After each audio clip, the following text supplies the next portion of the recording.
Hey guys, JayHoc 6. So I wanted to talk to you guys about active shooters, mainly because it's happening all over this war nowadays. I mean, we got 12 guys who got shot and killed in DC. We got 13 guys that got shot and injured in Chicago. And they say CNN is reporting about 39 guys who got killed in Kenya, Africa, over this terrorist attack that they got going on over there. So definitely active shooter situation is happening all over the country and all over the world. So I wanted to do a quick video and give you guys a couple of things that I think on that issue. Before I do that, I want to say thank you to 3 different channels that have been helping me out.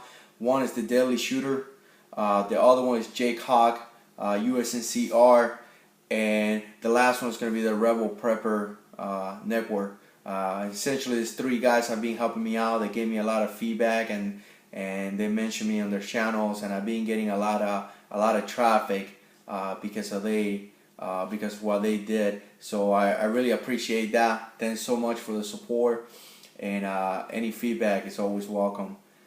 Alright guys, so if you find yourself in some kind of active shooter situation, which is very normal nowadays. I mean, it's kind of sad, but we go to the movies, we go to the mall, schools, there are shooting everywhere. I mean, it's crazy that our kids can't even go to school and not. I don't feel protected when my children go to school. I just don't feel. I get nervous because I don't know what's going to happen. I mean, it gets to that point, and it's very sad because myself, a lot of my friends, and a lot of you guys went to war, participated in the military, and we have been doing all these things to keep our country free. But this is what happened in return. So it's kind of sad, but it happens. I don't really blame the cops. Law enforcement department does a great job, and I support them.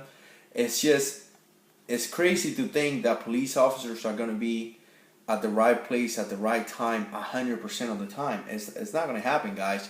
And I did a video saying that every American should own a weapon. If you haven't seen it, go and see it.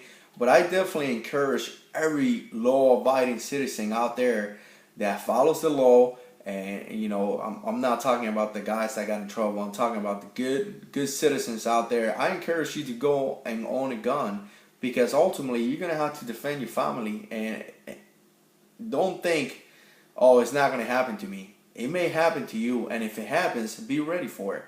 So if you find yourself in some kind of active shooter situation, you go to the mall, and next thing you know, people are shooting and everything is going crazy. You're going to have 2 choices. One is going to be actually to run away. If you have the chance to run away, hey, run away with your family. But before you do that, I would definitely encourage you to collect some kind of intelligence.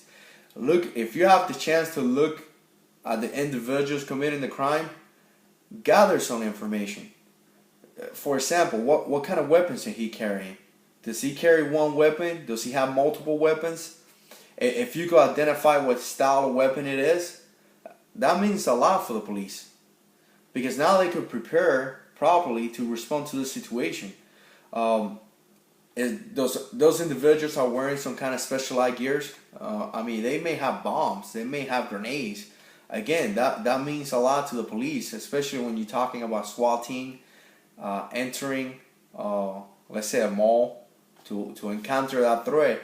Now they know, hey, you know what? This guy has this kind of weapon. This guy has this kind of capability. So now they can prepare even better to respond to that. So as you going out, as you running out of the place, collect some information.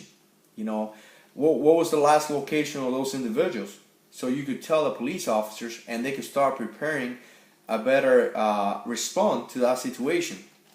And then the other thing you could do, which this is why I encourage every individual out there to carry a gun, is to actually encounter a situation, actually take charge and go and encounter that threat.